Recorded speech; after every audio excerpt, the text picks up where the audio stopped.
যে ইবলিসের নেতৃত্বে শত শত লক্ষ লক্ষ মিলিয়ন মিলিয়ন জিন জাতিগুলি চলত, এই জিন জাতিগুলিকে একদিন এই শয়তান পিটাইছে। জিনের স্থান কোথায় বলেন তো?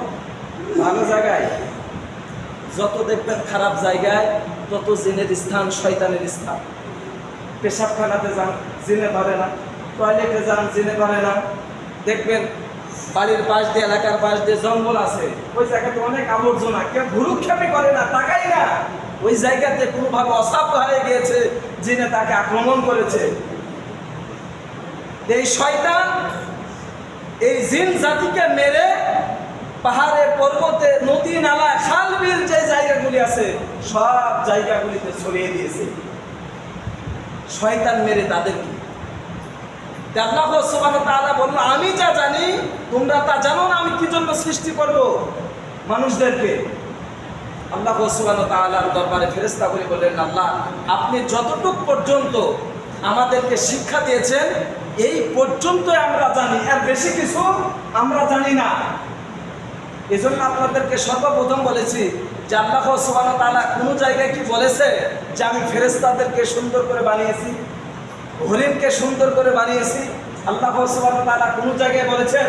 তো আল্লাহ সুবহানাহু ওয়া তাআলা বলেন কি, লাকাদ খালাকনাল ইনসানা ফি আহসানি তাকওয়িম, আমি মানুষদেরকে উত্তম করে বানিয়েছি, সুন্দর করে বেঁধেছি, এবং কি আমি তাদেরকে শ্রেষ্ঠতা দান করেছি।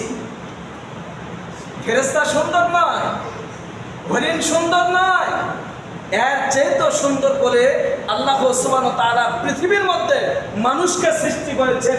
এই ঘোষণা আল্লাহ সুবহানাহু ওয়া তাআলা দিয়েছেন। তা আমি যে কথা আপনাদেরকে বোঝাতে চাচ্ছি, মানুষকে 4টা পদার্থ দিয়ে বানানো হয়েছে। কয়টি?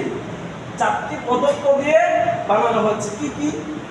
1 নম্বর পানি দিয়ে বানানো হয়েছে মানুষকে, 2 নম্বর মাটি দিয়ে বানানো হয়েছে মানুষকে, 3 নম্বর বাতাস দিয়ে বানানো হয়েছে মানুষকে, 4 নম্বর আগুন দিয়ে বানানো হয়েছে মানুষকে। আল্লাহ সুবহানাহু ওয়া তাআলা সংক্ষিপ্তভাবে আমি বলছি, আল্লাহ সুবহানাহু ওয়া তাআলা যখন মিকরাইল আলাইহিস সালাতু ওয়াস সালাম, আজরাইল আলাইহিস সালাতু ওয়াস সালাম এবং কি ইসরাফিল আলাইহিস সালাতু ওয়াস সালামকে যখন পৃথিবীর মধ্যে মাটি নিতে আসার জন্য বললেন, দেখেন মানুষ কিন্তু এক একজন মানুষ এক এক রকমের, কেউ কালো, কেউ সাদা, কেউ ধলা, তাই না? কেন হয়েছে? কেন হয়েছে বলি? আল্লাহ সুবহানাহু ওয়া তাআলা বলেন 70-এর অধিক